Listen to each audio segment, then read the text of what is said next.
Welcome to Decisive Point, a U.S. Army War College Press production featuring distinguished authors and contributors who get to the heart of the matter in national security affairs.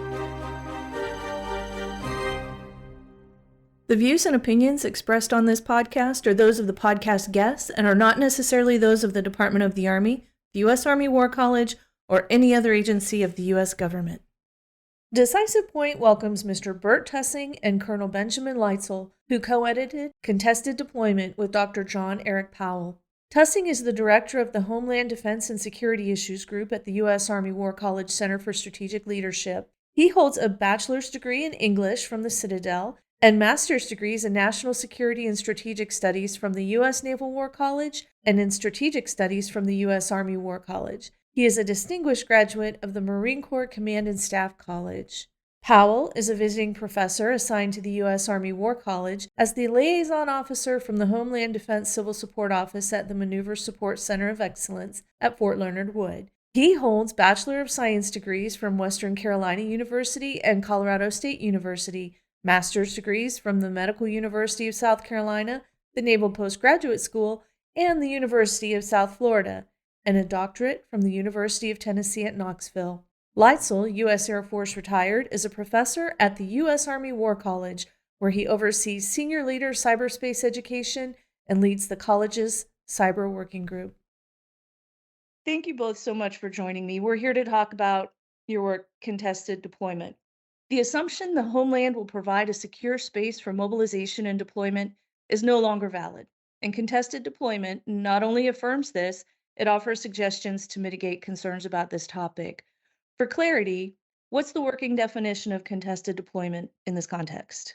Stephanie, this is Bert Tussing with Homeland Defense and Security Issues. The simple answer is that a deployment faced with either incidental or inadvertent or even deliberate obstructions, resulting in either the prohibition or even a significant delay in the relocation of our forces. That's what we refer to as contested deployment. What we mean by that beyond things is trying to get away from the traditional mindset that allowed us all through the 20th century to say, okay, the president has declared war, it's time for us to go. And basically unfettered, we left from Fort Bragg, North Carolina to Savannah, Georgia, got on board the ships that we had there and made our way casually almost to the enemy's theater.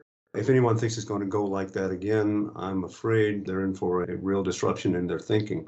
This is Ben Leitzel from the cyber team here in the Center for Strategic Leadership. I often look at it as Clausewitz's friction, that friction in the gears of the deployment mobilization process. We've all assumed that that's going to take place when we get forward to where we're deploying to and start operations. But in this case, we found through our research that there's a good chance that this friction, this fog and friction of war will start before we even leave, like Bert says, the forts to the ports, to get us out of Dodge, if you will, or out of the United States, forward to our area where we have always assumed we'll have some kind of fog and friction. Let's tackle some of the main points of your work. How might DoD and state and local government work with civil authorities preparing themselves to support military mobilization on American soil? Well, Steph, that's a really good question because, we tend to think mostly in terms of the military being in support of civil authorities. Specifically, we have the missions that we call defense support of civil authorities. But due to the absolute distinction that we have in our American way of thinking between defense and law enforcement, the military simply does not do the sorts of things that would empower us to basically shut down operations in certain areas to allow for the movement of our forces. So even a matter of traffic direction, if you will, goes beyond what we as an American society expect of our military. That's law enforcement. So this is going to have to become part of the calculus in dealing with the issues. And that's the easy part. When we talk about, as we were saying earlier, deliberate disruption, let us say, for instance, there could be demonstrations against mobilization from right-thinking people who are exercising their rights, but perhaps also being emboldened and to a degree more incentivized by people on the outside pushing in that direction. So once we get to a situation like that, we're dealing with what a friend of mine, Neil Anderson, who was the Northcom liaison to the Department of Homeland Security, coined as civil support to military activities. And that's going to be absolutely necessary. And it's not at all what we have been used to in the American military. Yeah, and from a cyber point of view, we like to look at it from if there is some kind of cyber attack on our critical infrastructure to slow our deployment. Department of Defense really is going to have three major challenges. Number one, how do we assist in halting that cyber attack and helping the nation and the critical infrastructure recover?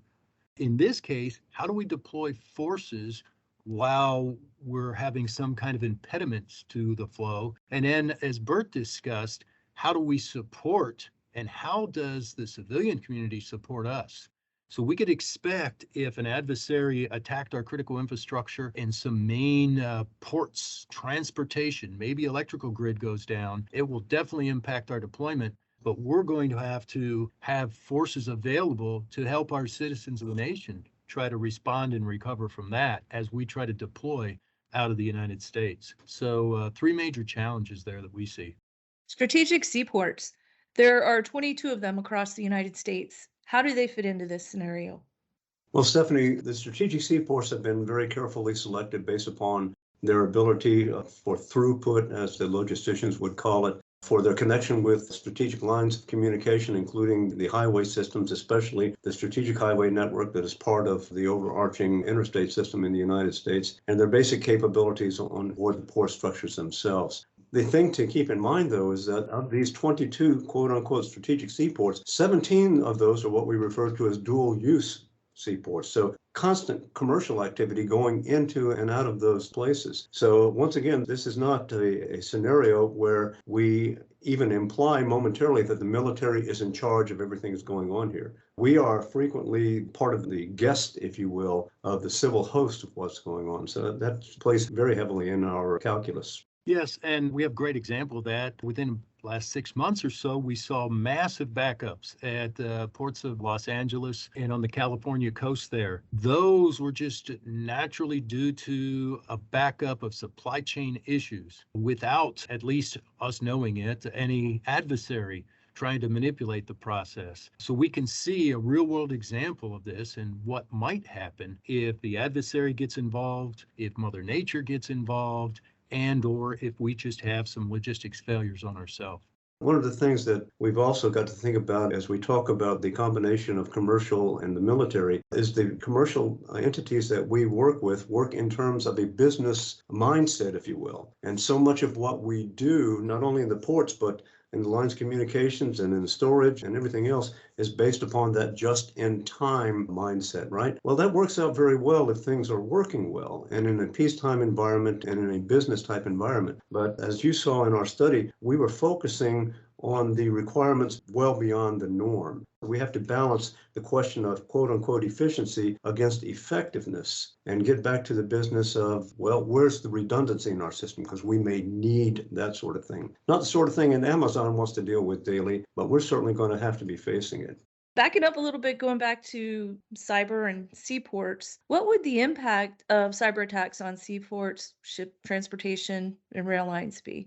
We see that much of our critical infrastructure, especially the transportation that you talked about, getting from the fort to the port and out of the port is dependent on computers, computer processors, information technology, and operational technology. Lots of avenues for vulnerabilities there. And many of these entities are owned and or operated by the private sector. So although they're critical to the success of the Department of Defense, not only does the Department of Defense not own and operate many of these facilities, but there's no one in the federal government that does.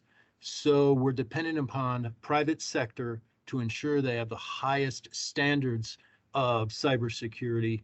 And then we do our best to coordinate with them to inform them if there are any cyber attacks taking place on their systems, on their networks, trying to collaborate. So the group of critical infrastructure owners, whether that's the rail, in this case, road infrastructure, or at the ports.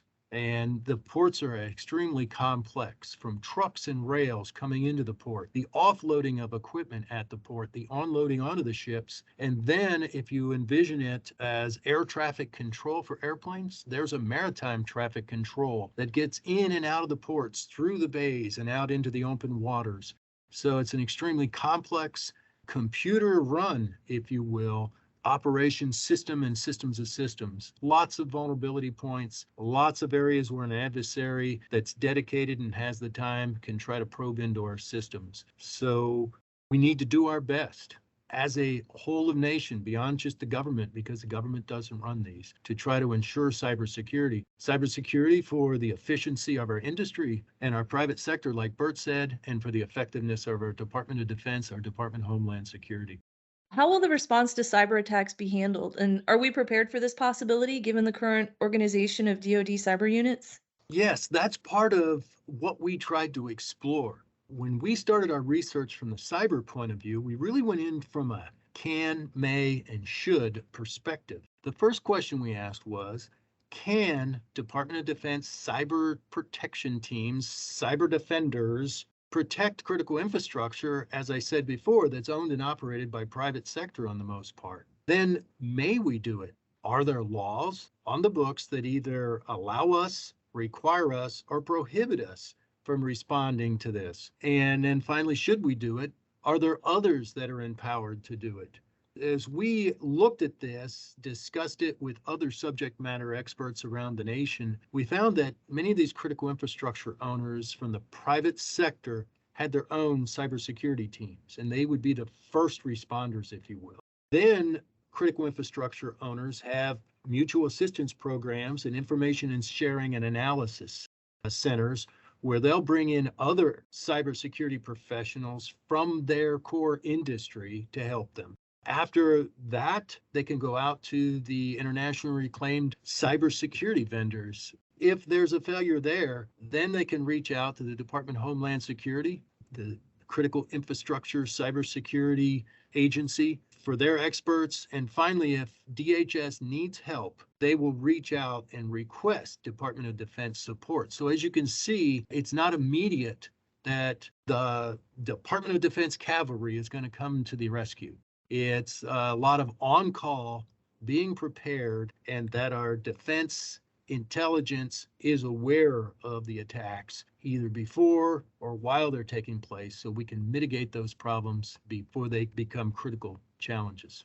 And Stephanie, in those regards, Ben has forgotten more about this stuff than I will ever know. But when we look at interdependency of critical infrastructure, the cyberspace environment runs through everything. But then it leads us to the next levels of vulnerability in other critical infrastructure sectors. And that, too, is something that came out in our study. As you know, the highway system that we're talking about, the American Society of Civil Engineers gave it like a C- in terms of its current structure. And they said it would take something like 10 years and an investment of $4.5 trillion to get the highways and bridges systems up to an acceptable level of sustainment, if you will. So this is one of the things that came out in our study. Happily, I would say the current administration seems to have taken that on. I don't know exactly how much of what we're looking at in the restructuring initiatives that President Biden and company have put together directly associated with this, but anything is better than where we were when we were looking at this study back in 2018. I wish we had more time, but we need to wrap it up. Any final thoughts before we go? I would say this, Stephanie, the study was an interesting study, but it was anything but all inclusive. We had a great bunch of students and faculty members that came to look at this, but we had to deliberately take components of the issue to be illustrative of the larger challenges that are faced in contested deployment. I will tell you again that, we did the study in 2018, just finally getting to publication right now. But since that time, General Van Herk, the commander of NORTHCOM, has taken this up as one of his personal banners, just pointing out that if we cannot project the force, then we're not going to be able to do what needs to be done, not only in terms of protecting ourselves, but in preparing to assist our allies.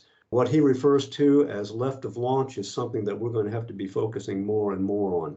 And to leave it on a positive note, our research has, if you will, in the operational design construct that we'd like to teach here at the Army War College, we've identified some of the environment and maybe the problem statement. With that awareness of our leadership that there is a challenge, that there is a problem, we can start taking the appropriate approaches to overcome this hurdle. One of the areas that I saw just this week reported was an initiative called Hack the Port, where the Department of Defense, Department of Homeland Security has invited hackers in to try to hack entities in our port systems, not real ports, but simulated port facilities, and trying to understand if our best and brilliant minds can probe into there, we can find those vulnerabilities and maybe close them. Thank you both so very much. This was very enlightening. If you enjoyed this episode of Decisive Point and would like to hear more, look for us on Amazon Music, Spotify, Apple Podcast, Stitcher, and any other major podcast platform.